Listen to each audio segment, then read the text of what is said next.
Have you ever heard of the House of Death? It sounds like something straight out of a horror movie, but in reality, it was a real-life house of horrors that existed in the heart of America's border town of Ciudad Juarez. What went on inside the walls of this unassuming house will shock you to your core. In this video, we'll delve deep into the chilling story of the House of Death, uncovering the gruesome details of the crimes that were committed there, and exploring the web of corruption and collusion that allowed these atrocities to continue for years. Are you ready to take a journey into the darkness? Let's go. The House of Death is a gruesome tale of corruption and betrayal that took place in the early 2000s. It all began when an informant named Guillermo Ramirez Peiro, also known as Lalo, was recruited by the Immigrations and Customs Enforcement to infiltrate a Mexican drug cartel. Lalo was placed in a safe house in Juarez, Mexico, where he was tasked with gathering information on the cartel's activities. However, Lalo's mission took a dangerous turn when he discovered that some of the cartel members were actually working for the Juarez Police Department.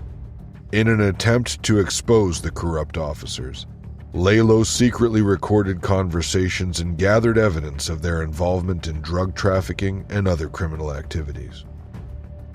The situation escalated when Lalo was transferred to another safe house in 2003, located on 3633 Paranoceros Street, also known as the House of Death.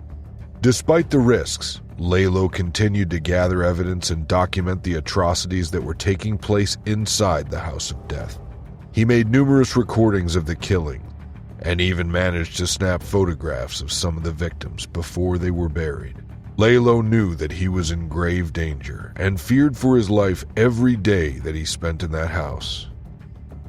The House of Death soon became a living nightmare for anyone unfortunate enough to find themselves in its grasp. The cartel members who operated within its walls carried out brutal executions of their rivals and anyone who dared to cross them. The victims were often brought to the house blindfolded, their hands and feet bound, and subjected to unimaginable torture before being killed. The sound of screams and gunshots echoed through the neighborhood, and locals knew to stay away from the house. One of the most gruesome accounts of the House of Death involved a victim who was reportedly beaten to death with a sledgehammer, while another was burned alive. A third was strangled with a wire, and yet another had his throat slit. The bodies were then buried in the yard or disposed of elsewhere, with no regard for human life or dignity. As the House of Death became a hub for drug-related activity and murder, the feds continued to gather information on the corrupt officials and cartel members involved. However, despite the feds' efforts, the House of Death remained operational for several months, with more killings and brutal acts taking place inside. Despite the overwhelming evidence gathered by Lalo and the DEA, it took several months for action to be taken against the corrupt officials and cartel members involved in the House of Death.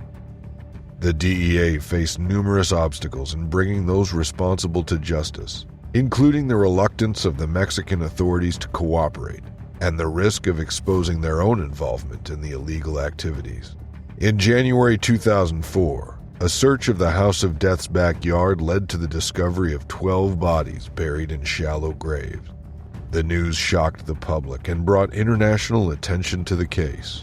The victims were identified as individuals with ties to drug trafficking, and their deaths were believed to be linked to the cartel's efforts to eliminate its rivals. The gruesome discovery served as a haunting reminder of the extreme violence and brutality that characterized the drug trade in Mexico. The discovery of the bodies and the subsequent media attention finally put pressure on both the Mexican and U.S. governments to take action. The U.S. government launched an investigation into the case, which resulted in the suspension of several agents involved in the operation. Mexican authorities eventually arrested some of the corrupt officials and cartel members involved in the House of Death, although some are still believed to be at large. The case remains a symbol of the difficulties and dangers faced by law enforcement officials in their efforts to combat organized crime in Mexico. Meanwhile, Mexican authorities began their own investigation into the House of Death, arresting several police officers and cartel members suspected of involvement. However, many of those responsible were able to evade justice, including several high-ranking officials who were never charged with any crime. The House of Death saga raises questions about the role of the DEA and the U.S. government in allowing such heinous crimes to occur on their watch. Despite the DEA's knowledge of the corrupt officials and cartel members involved in the House of Death, the agency failed to take action for several months. Some speculate that this was due to the DEA's desire to protect their informant, Lalo, and continue gathering information on the cartel's activities. Others argue that the agency was simply ill-equipped to handle such a complex and dangerous situation. Whatever the reason, the House of Death stands as a dark reminder of the devastating consequences of corruption and the challenges of combating organized crime. Have you ever heard of the House of Death before? What are your thoughts on the corruption and violence that took place there? If you found this video informative and engaging, be sure to give it a like and click the subscribe button. Be sure to check out our other videos on crime, history, and current events.